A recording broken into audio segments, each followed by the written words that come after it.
안녕하세요. 이번에 기억에는 사실 빈자리가 없다라는 주제로 발표를 진행하게 된 준토 12기 김무선입니다. 혹시 나얼의 기억의 빈자리라는 노래를 알고 계시나요? 나얼의 아름다운 목소리와 특유의 애절한 감성으로 인해 많은 사랑을 받은 노래인데요. 가사를 보시면 기억의 빈자리라는 단어가 나옵니다. 물론 이 가사에서는 비유적인 표현이겠지만 이 기억의 빈자리가 실제로 존재할까요? 그것을 알아보기 위해서는 먼저 기억의 메커니즘에 대해 알아봐야 합니다. 기억의 메커니즘에 대해서는 치매와 같은 질환을 치료하기 위해 예전부터 많은 연구가 이루어졌습니다. 하지만 메커니즘을 정확하게 밝혀내는 이론을 규명하는 것은 번번이 실패하였습니다.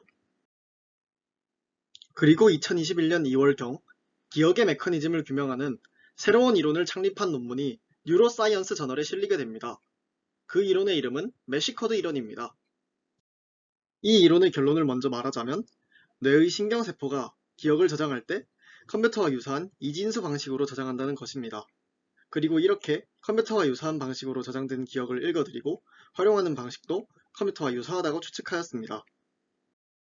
이론의 핵심은 바로 탈린이라는 단백질 분자입니다. 우리 뇌는 신경세포 속에 존재하는 탈린이라는 단백질이 접혔을 때는 0, 접히지 않았을 때는 1로 인식합니다.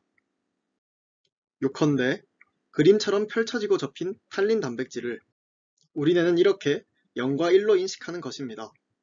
이렇게 탈린이라는 분자를 접고 펼치는 것으로 기억을 저장하면서 컴퓨터와 유사하게 이진수로 기억이 이루어집니다. 여기서 탈린이란 단백질을 접고 펼치는 것은 세포골격의 역할입니다. 세포에는 세포골격이라는 것이 존재하는데 단백질 분자가 나선형으로 나열되어 끈과 같은 형태를 이룹니다. 이러한 끈이 탈린이라는 단백질을 잡아당기거나 밀어내면서 기억을 저장하고 수정합니다. 이 사진에서 두 번째에 있는 세포골격을 미세 섬유라 하는데 액틴이라는 단백질 분자로 이루어져 있어서 액틴 필라멘트라고도 부릅니다. 탈린 분자를 움직이는 것은 방금 언급한 액틴 필라멘트라는 분자입니다. 액틴 필라멘트와 탈린 분자, 그리고 여러 단백질들이 모여서 신경세포에서 정보를 저장하는 하나의 복합체를 형성합니다. 우리 뇌에 존재하는 모든 시냅스가 이러한 이진수의 형태로 정보를 저장하면서 컴퓨터의 메모리와 같은 구조로 동작하게 됩니다. 그렇기에 논문에서는 생명체의 전체적인 신경 시스템이 컴퓨터와 같이 작동할 수도 있다고 주장했습니다. 우리 뇌의 신경세포는 신호를 전달할 때 전기화학적 방식으로 전달합니다. 전기적 방식과 화학적 방식을 모두 사용하는 것인데요. 이는 컴퓨터가 사용하는 전기적 신호 전달보다 일반적으로 느리다고 합니다. 하지만 우리는 기억을 떠올릴 때 높은 화질의 이미지를 컴퓨터보다 훨씬 빠른 속도로 탐색해서 찾아냅니다. 어떻게 이런 게 가능한 것일까요? 그 이유는 뇌의 수많은 시냅스끼리 동시다발적으로 연산을 진행하기 때문입니다. 모든 시냅스의 정보를 저장하고 시냅스 간의 정보 흐름을 조율하면서 연산을 진행합니다. 또한 논문의 저자는 뉴런들의 연결 패턴이 SSD의 아키텍처 레이아웃과 매우 유사한 구조로 이루어져 있다고 주장했습니다. 따라서 우리 뇌는 SSD가 정보를 저장하고 읽어드리는 방식과 유사한 방식으로 행동할 수 있다고 하였습니다. 이것은 뇌의 저장 방식이 컴퓨터와 유사하다는 가설을 또 한 번 뒷받침합니다. 컴퓨터와 같은 방식으로 뇌의 총 저장容량을 계산하면 약 10페타바이트가 나온다고 합니다. 결론입니다.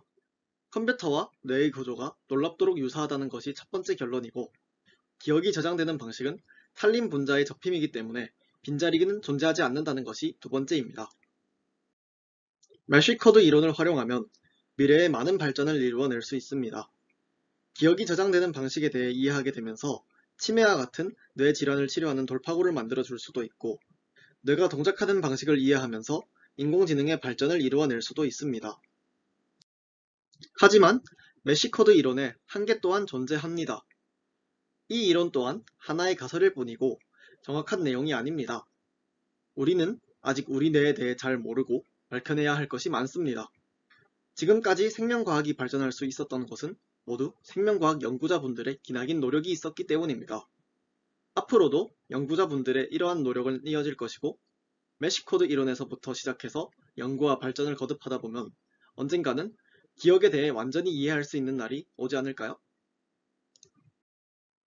여기서 마치겠습니다. 지금까지 시청해주셔서 감사합니다.